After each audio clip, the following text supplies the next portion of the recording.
The transport ship slid out of hyperspace with a quiet hum. From the small viewing window in the passenger area, Liam could see the Academy world growing larger. It was a planet covered with bright green continents and calm blue oceans, orbiting. Above it were several massive space stations, each shaped like a ring with slow, steady rotation. Liam adjusted the strap of his travel bag. He had been on this ship for nearly 3 standard days, surrounded by alien passengers who spoke in dozens of different voices, some high and musical, others deep and rumbling. He was used to standing out, but here it was different. Everyone knew what a human was. Humanity had joined the galactic network only 20 years ago. The first alien scientists who visited Earth were shocked to find life so extreme that they classified the planet as a Tier 9 survival world.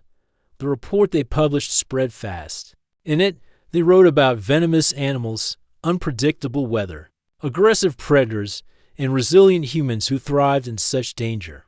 That reputation stayed with Liam now.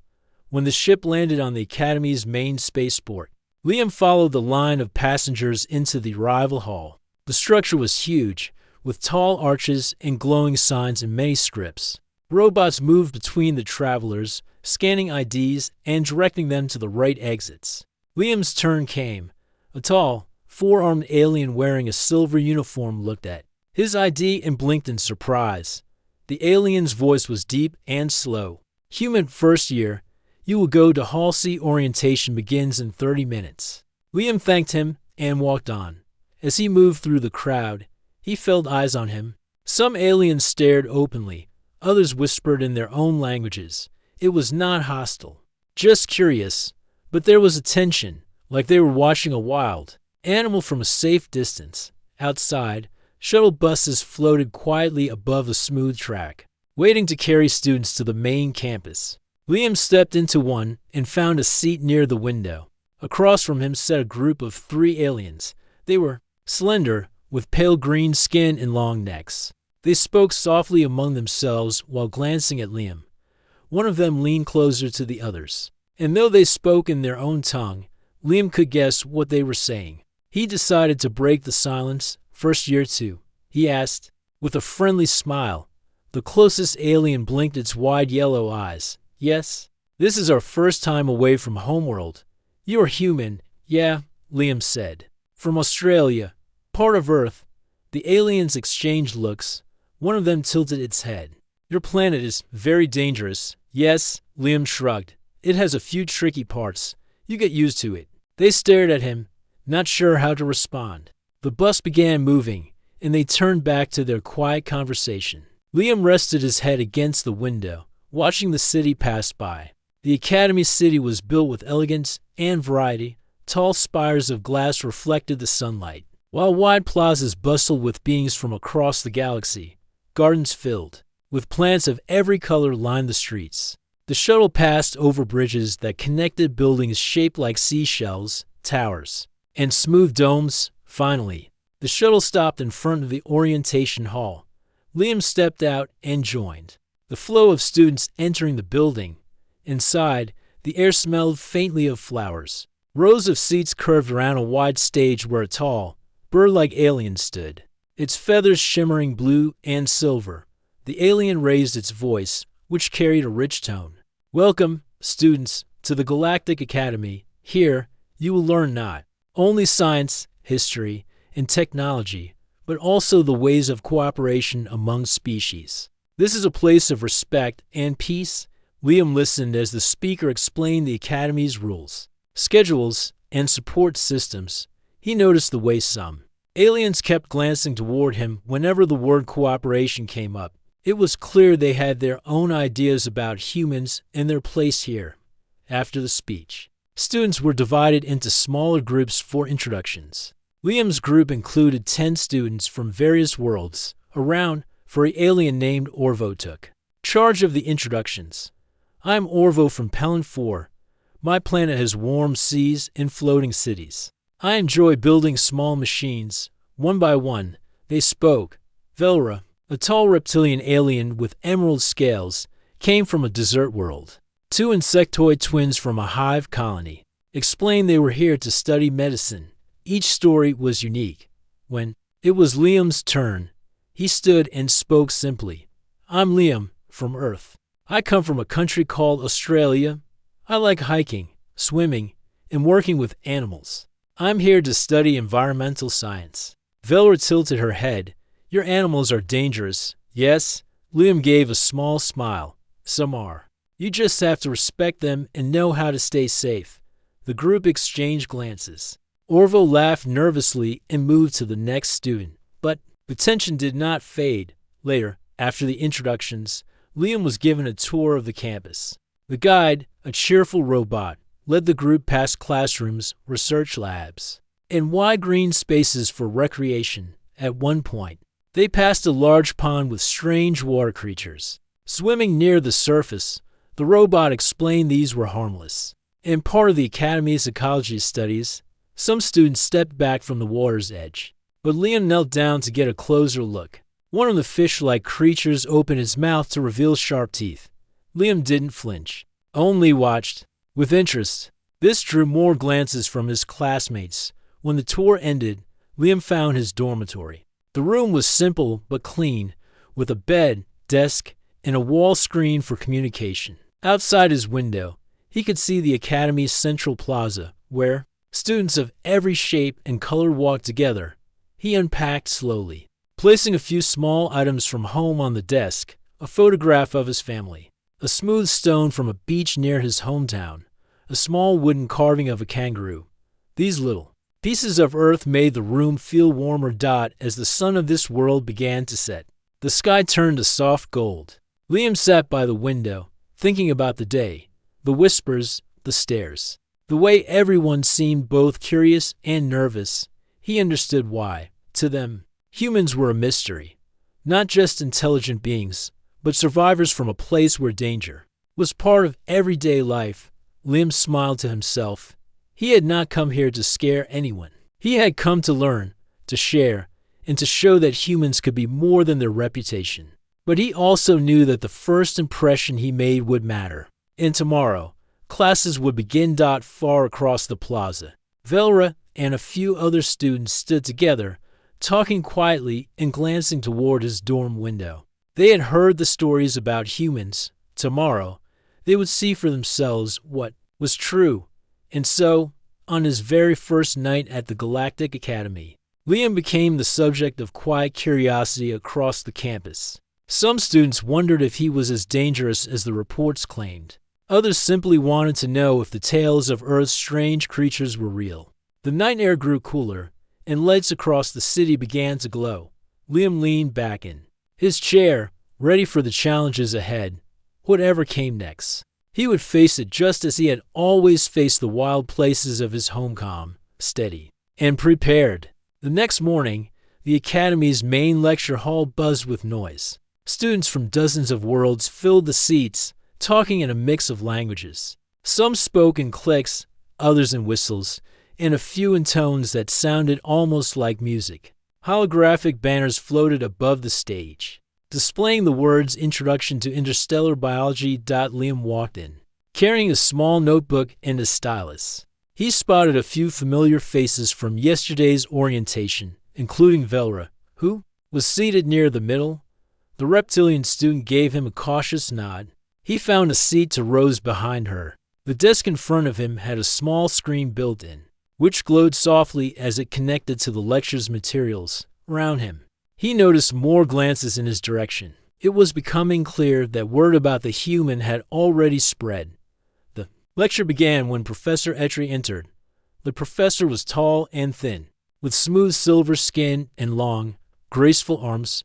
His voice was calm, carrying easily through the hall.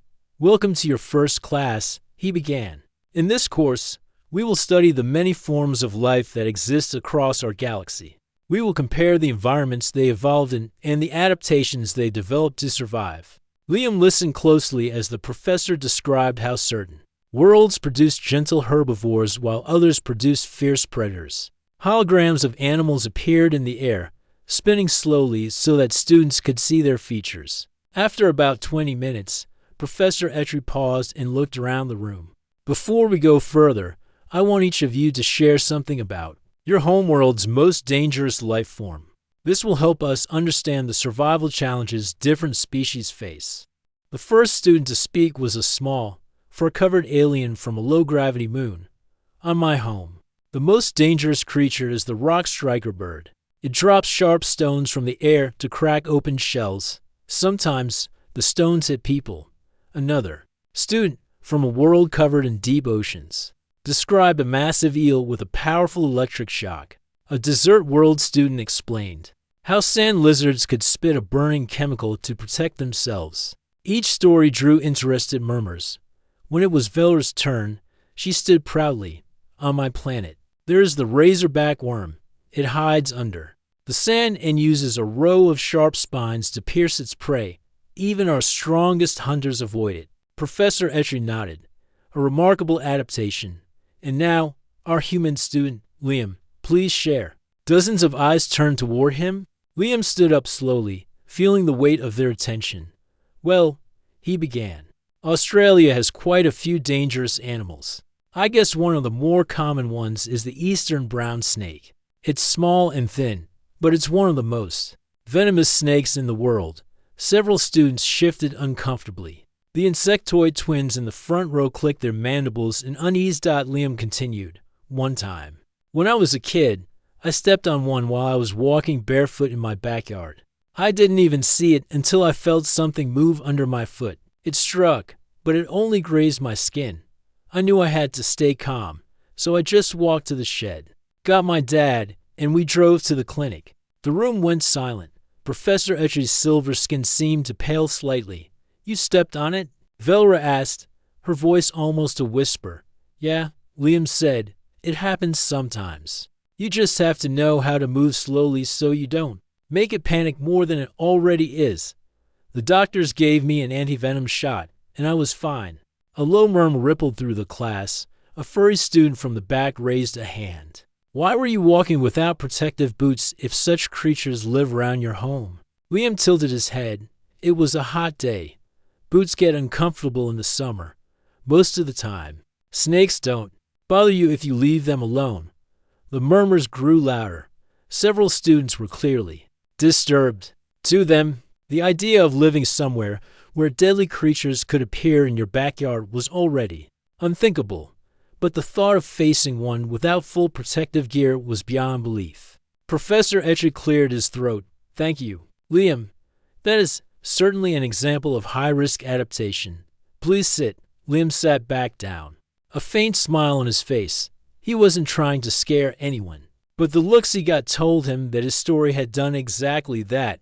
The rest of the class continued, but the atmosphere had changed. Whenever the professor spoke about dangerous animals, more than a few students glanced at Liam. It was as if he had become a living example of the very subject they were studying. During the short break, Velra turned in her seat to face him. Is it true your world has animals that can kill you in seconds? Some can, Liam replied, but you learn how to live with them. It's like knowing where the deep holes are in the ground so you don't fall in. Velra's emerald eyes narrowed slightly. On my planet, such things are hunted to extinction for safety. That's one way to handle it, Liam said. On Earth, we try to keep them around because they're part of the balance. They have their place in nature. She didn't answer right away. It was clear she was trying to understand a mindset so different from her own. When the class ended, Liam gathered his notebook and made his way toward the door. On his way out, he overheard two insectoid students speaking in their clicking language. He couldn't understand the words, but their sideways glances told him enough. They were talking about him. Outside the lecture hall, the sunlight was bright. Liam took a deep breath of the fresh air and started walking toward the cafeteria. Several steps behind him, Velra spoke quietly to Orvo, the round, furry alien from their group. He does not even fear creatures that can kill him. Either humans are reckless, or they are far stronger than we thought. Orvo gave a slow nod. Perhaps both. By the time Liam reached the cafeteria, his snake story had already spread.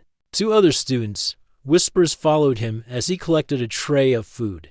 Most were harmless curiosity, but he could feel the edge of caution in their voices. He chose a seat near the window. From here, he could see the academy gardens and the distant towers of the city. He ate slowly, letting the warmth of the meal settle him after the strange tension of the class. As he finished, a young bird-like alien from another table approached. "Excuse me, human. Is it true you once caught a poisonous creature in your bare hands?" Liam blinked. "No, not in my bare hands. That would be stupid.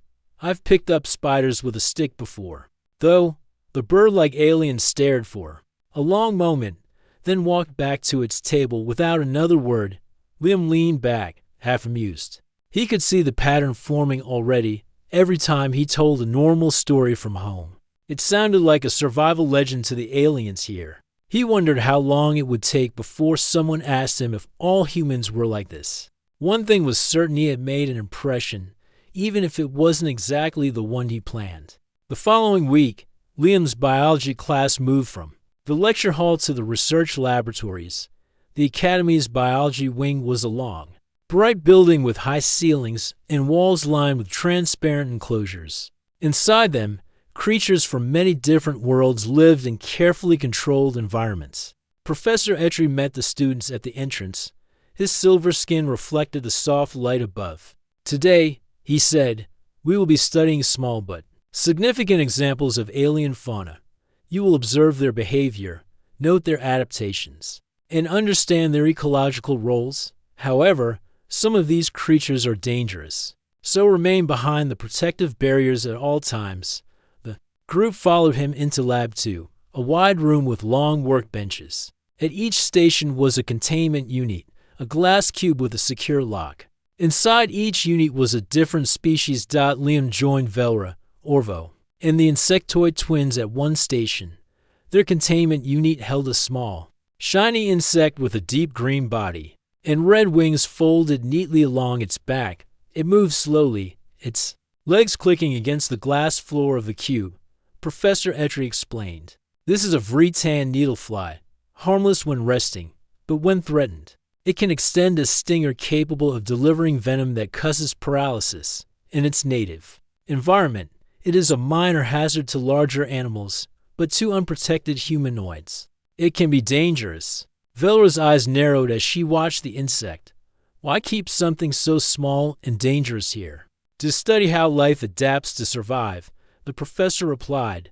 The students began their work. Liam leaned closer to the glass, watching the needlefly's small antennae sweep the air. It reminded him of insects back home, though the colors were far brighter. He wrote down a few notes about its body shape and movements. Suddenly, from the far end of the room, came a sharp hiss of escaping air. A containment unit had malfunctioned. The sound was followed by a thin crack as the glass in one of the cubes slid open. Students gasped. A tiny blur of motion shot out from the broken unit. Another needlefly, this one much faster. It zipped past the workbenches, its wings buzzing sharply. Panic broke out immediately. One student tripped over a stool. Another ducked under a table. Velra stepped back quickly, her tail lashing. The insectoid twins chittered in alarm. "Stay calm," Professor Etri called. But his voice was lost in the noise of moving chairs and hurried footsteps. The needlefly darted toward Liam's station, its green body catching the light. The others at his table backed away fast, leaving a clear space between the insect and Liam. Liam stayed where he was. He had dealt with fast, stinging insects before. The trick was not to make sudden moves. He kept his eyes on it, slowly picking up a scrap piece of paper from the desk. The needlefly landed near the edge of the table, its small head turning from side to side. Liam gently slid the paper under it, lifting it in one smooth motion. The insect's wings buzzed once, but it didn't fly away. He carried it to the nearest intact containment unit, tapped the release button, and let the insect crawl inside. The room went silent. Students stared at him as if he had just lifted a predator. With his bare hands, Professor Etri walked over quickly. You caught it without injury?" Liam shrugged. "It didn't seem too aggressive, just lost." Velra spoke, her voice low. "You touched it with only a thin piece of paper between you." "It's enough if you're careful," Liam said. "We used to get wasps back home that would fly into the kitchen. You just guide them out without making them feel trapped." Several students exchanged disbelieving looks. Orvo let out a short laugh. though it was more from shock than humor. Guide them out. Most of us would hide or call security. That works too, Liam replied with a small smile. But sometimes it's quicker to just deal with it. Professor Etches studied him for a long moment, then nodded slowly. You have unusual composure. Liam, please, next time, let staff handle such situations. Still, I must acknowledge that was a remarkable demonstration of control. As the professor moved to check the damaged unit, whispers began to spread through the lab. By the time class ended, the story had already grown. Some claimed Liam had snatched the needle fly out of the air. Others said he had stared it down until it stopped moving. Walking out of the building, Liam could hear pieces of the story being told in different corners of the hallway. He wasn't sure if this was a good thing or not. Velra walked beside him, still watching him with a mixture of caution and curiosity. Do all humans handle dangerous animals like this? Not all, Liam said. But most of us learn early to keep calm around them. If you panic, you make mistakes. If you stay steady, you can find a way out. She tilted her head. On my world, we are taught to destroy dangerous creatures before they can harm us. You choose to protect them. They have a role, Liam said. Even the dangerous ones are part of the balance. Velra was quiet for a moment, perhaps. That is why your kind survived such a world. As they walked toward the central plaza, Orvo jogged to catch up. Liam, next time there is something dangerous, please warn us before you do something like that. I nearly ran into the hallway. Liam laughed softly. Fair enough, that night. As Liam sat in his dorm room, the campus outside was unusually lively. From his open window, he could hear voices carrying stories about the human who caught the needle fly. Some retellings made it sound heroic, others made it sound reckless. Either way, it was clear the incident had changed how many students saw him. For some, he was a dangerous wild card. For others, a strangely calm problem solver. Liam wasn't sure which label would stick, but he knew one thing: life at the Galactic Academy was about to get a lot more interesting. The morning sun was warm and bright over the Academy's southern training grounds. A long field stretched toward a thick patch of alien forest. Its tall, spiral-shaped trees swaying in the wind. The air carried the fresh scent of strange flowers. Mixed with the faint hum of distant insect wings, Liam stood in a group of first-year students, listening as Instructor Var, a broad-shouldered alien with skin like dark stone, explained the rules of the survival training exercise. You will be placed in teams of 4. Var said in a deep voice. Your task is to travel from the starting point to the beacon station at the far end of the forest. You will navigate the terrain, avoid hazards, and reach your destination before sunset. You are not to harm the local wildlife unless in true danger. Your success will depend on teamwork. Velra stood beside Liam, her emerald scales catching the light. Orvo, the round, furry student, was on Liam's other side, while the 4th member of their team was Dren, a tall insectoid with long, jointed legs and a sharp but polite way of speaking. When the teams were ready, Instructor Var sounded a short horn. The students began moving toward the forest, some with careful steps, others charging ahead with energy. The ground changed quickly from flat grass to uneven dirt scattered with smooth stones. Strange plants grew in thick clusters, some with wide leaves that snapped shut when touched. Stay clear of those, Dren warned. They are acid spitters. The liquid burns through skin. Velra frowned. We must go around them. It will cost us time. Liam studied the plants for a moment, then pointed toward a rocky patch nearby. If we move over that way, we can walk on the stones and avoid the plants completely. Rocks won't trigger them. They followed his suggestion, stepping carefully from one stone to the next. Soon, the acid spitters were behind them. The deeper they went into the forest, the more alive it became. Small creatures darted through the undergrowth, and bird-like shapes moved between the high branches. Once, a long, snake-shaped animal slid across the path ahead. Velra froze, but Liam just waited for it to pass before continuing. You are to calm, Velra said quietly. Back home, I've seen plenty of snakes, Liam replied. The key is to give them space. By midday, the team reached a shallow stream. The water was clear, but the stones beneath it were covered in slippery moss. "We can cross here," Orvo said, "but it will be slow." Liam looked upstream and spotted a fallen tree that lay across the water. "Let's use that. It will be faster." The tree was wide enough for them to walk one at a time, and within minutes they were across. Not long after, they heard a loud rustling from the right. A large, plant-like creature pushed through the bushes. It stood taller than Liam, with thick vines for limbs and a wide mouth lined with small teeth. Velra hissed under her breath. "It is a path blocker," Dren said. "They guard territory. They will not let us pass." The creature swayed toward them, its vine arms shifting. Most students would have turned back, but Liam studied it calmly. "It's not attacking, just blocking us. If we try to fight it, we'll waste time and energy." "So what do you suggest?" Orvo asked. Liam pointed toward the left, where the ground sloped up to a ridge. "We can cut around its territory. It'll be longer, but we avoid the fight." They climbed the ridge, moving through thicker brush, but soon found themselves back on the path beyond the path blocker. As the afternoon wore on, the forest began to thin. The sun dipped lower, casting long shadows. In the distance, a faint red light blinked the beacon station. Just as they neared the final stretch, a sudden screech echoed from above. A bird-like predator with wide, sharp wings dove toward them. Velra raised her claws, Orvo ducked, and Dren stepped back in alarm. Liam grabbed a long branch from the ground and waved it high in the air, making himself look larger. The bird circled once, screeched again, and flew off toward the treetops. "You knew that would work?" Velra asked. "Predators like that don't usually attack something that looks bigger than them," Liam said. Same rule with some animals back home. When they finally reached the beacon station, they were among the first teams to arrive. Instructor Var checked their time and gave a slow nod. "Efficient work. You avoided hazards, maintained teamwork, and arrived early. Well done." Velra looked at Liam with a thoughtful expression. "Your choices saved us time and kept us safe.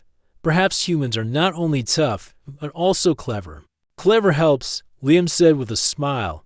That evening, back at the academy, word of their quick and safe journey spread among the students. Some were impressed by Liam's calm problem-solving.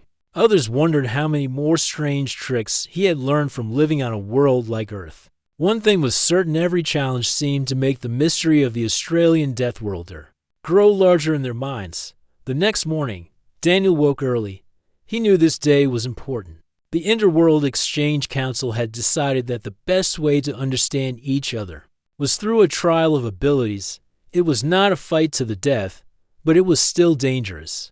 The aliens wanted to see how humans handled real challenges, not just words. The trial would take place in the Great Hall of Motion, a large space inside the station where gravity could be changed, obstacles could be created, and simulated dangers could appear. Daniel had been told the trial would be divided into 3 stages. The first was about speed and agility, the second about problem-solving, and the third about endurance. He walked into the Great Hall and found many alien leaders watching from high seats. Among them was General Threx, the tall Zorthian who had doubted humans from the beginning. Next to him was Yira, a gentle Varnite scientist who had spoken kindly to Daniel during his first days on the station. A voice from the loudspeakers announced the start of the trial. The first stage began without warning. The floor under Daniel shifted, and moving platforms started sliding in different directions. Bright energy beams swept across the air, and if one touched him, the system would count it as a hit. Daniel moved quickly, jumping from platform to platform, his boots gripping the strange metal surface. He remembered his time back home climbing rocky hills and running through uneven bushland. Aliens in the crowd whispered to each other. The platforms moved faster, and the beams became harder to avoid. Daniel bent low, rolled under one, and then leapt high over another. His movements were not perfect, but they were fluid and quick. By the end of the stage, he had only been touched twice by the beams, which was far better than most alien participants. Before him, the second stage began immediately. A massive cube dropped from above, covered in lights and symbols. The voice explained that Daniel had to open the cube by solving a chain of mechanical puzzles within a time limit. Each puzzle controlled a lock, and there were 6 locks in total. Daniel knelt beside the cube and studied it. The first puzzle was a sliding tile pattern, something he had seen before. His hands moved quickly, and the tiles fell into place. The second puzzle involved aligning small gears so they would turn together. Daniel thought of his old bicycle, the way the chain worked, and he solved it fast. The third puzzle was harder, a sequence of alien symbols that had to be ordered correctly. Daniel remembered seeing similar symbols in the station library. He guessed they represented the flow of stars in a certain system. His guess worked, and the lock opened. The crowd watched with growing interest. By the time Daniel reached the last lock, only a minute remained. This one was a strange liquid-filled maze. He had to tilt the cube to guide a glowing sphere to the center, without letting it touch the red zones. Daniel's hand stayed steady despite the time pressure. The sphere reached the center just as the final seconds ticked away. The cube opened. With a sharp click, the final stage began without pause. The floor shifted again, and walls rose to form a twisting path. The lights dimmed, and from the shadows came mechanical creatures with long legs and glowing eyes. The voice explained that the goal was simply reach the end of the maze. While the creatures tried to slow him down, Daniel ran forward, his body moving with the rhythm of a sprinter. The creatures lunged, but he sidestepped them, using quick footwork. When one blocked the path, he climbed the wall and dropped down on the other side. He could feel his heart pounding, his breath coming fast. The maze seemed endless, and the air grew warmer the deeper he went. The creatures became faster too, forcing him to think ahead. He found that some parts of the maze had hidden levers that opened shortcuts. Daniel used these whenever he could, saving his energy. Finally, after what felt like a long run, he saw the bright exit ahead. A last mechanical creature leapt into his way, but Daniel did not slow down. He dropped to the floor, sliding under its legs, and rolled out into the open. The great hall filled with noise. Some aliens clapped in their own way by clicking claws or humming deep tones. Others stared in quiet surprise. The announcer declared that Daniel had completed all stages faster than the average alien participant, and with fewer mistakes. General Threx stood, his face unreadable. Impressive, he said slowly. But speed and puzzles are one thing. Survival in real conditions is another. Daniel met his gaze. Then let's see what real conditions look like. Yura smiled faintly from her seat. She could see that the human was not only skilled, but also unafraid to face challenges directly. Later, as Daniel walked out of the great hall, some younger alien cadets approached him. One of them, a small insect-like being named Rith, tilted its head. How did you learn to move like that? Your balance is unusual for a mammal. Daniel thought for a moment. I grew up in a place where the ground is never the same. Rocks, sand, grass, mud. You learn to move without thinking about it. The cadets exchanged curious glances. To them, the human's home sounded almost like a training ground built by nature itself. That night, Daniel sat in his quarters and thought about the trial. He knew this was only the beginning. The aliens were starting to see what a human could do. But he also sensed that bigger tests were coming. The council was not looking for simple entertainment. They were deciding whether humans could be trusted as allies in dangerous missions. Daniel felt ready. Back on Earth, he had never imagined that his skills from school sports, hiking, and solving problems in class would matter to an entire galaxy. Now, they might decide the future of his people. He leaned back, closed his eyes, and prepared for whatever came next. The night was calm and clear over the Galactic Academy. The stars shone brightly above the city, and the soft hum of machines filled the air. Most students were asleep or resting after a long day of lessons and training. Liam sat by his dorm window, thinking about everything that had happened so far. Suddenly, the alarms blared loudly throughout the campus. Red lights flashed on every building, and an urgent voice echoed over the loudspeakers. Warning. Security breach. All personnel moved to safe zones immediately. Liam jumped up and grabbed his emergency pack. He had trained for emergencies. but never imagined it would happen so soon. Outside, he could hear the hurried footsteps of other students and staff. He ran toward the central plaza, where instructors and security officers were gathering. Velra was already there, her emerald eyes wide with concern. "We don't know what it is yet," she said quickly, "but something big broke through the perimeter. The security drones are trying to contain it." Liam nodded. "I want to help. I've faced dangerous animals back home. Maybe I can assist with the defense." One of the instructors, a tall alien with copper skin named Harn, looked at him sharply. "This is not a training exercise. It is a real threat. Stay close and follow orders." But Liam did not wait. He ran toward the security center, where monitors showed live images of the creature on the academy grounds. The beast was enormous, taller than several buildings stacked together. Its skin was thick and armored with spikes. Its eyes glowed like burning coals. The creature moved with surprising speed, smashing through walls and crushing barriers. It let out a deep roar that shook the ground. Students screamed and scattered in all directions. Liam's mind raced. He remembered stories from his homeland about using fire and noise to scare dangerous animals. The academy grounds had old flare guns and emergency lights in storage. If he could get to them, maybe he could help slow the creature down. He shouted to Velra and Orvo, "Cover me. I'm going for the flare guns." Without hesitation, Velra and Orvo flanked him as he sprinted toward the storage building. The creature was making its way closer to the dorms. Inside the storage room, Liam found the flare guns and grabbed 3. He ran back outside, holding them high. The creature was near the central garden now. Liam fired the first flare into the sky. The bright red light exploded above the creature, making it stop and roar in anger. He fired the second flare toward the ground near the creature's feet. The sudden bright flames and noise confused it, making it back away from the crowd of students. The third flare was aimed at a pile of dry branches. They caught fire quickly, creating a barrier of flames between the creature and the academy buildings. Students and staff watched in awe. Liam's quick thinking had created a safe zone and slowed the beast's advance. Security drones arrived, firing nets and tranquilizer darts. The creature roared again but struggled against the nets. Finally, it collapsed. With heavy breaths, Liam stood back, breathing hard but feeling proud. Velra came over and placed a scaled hand on his shoulder.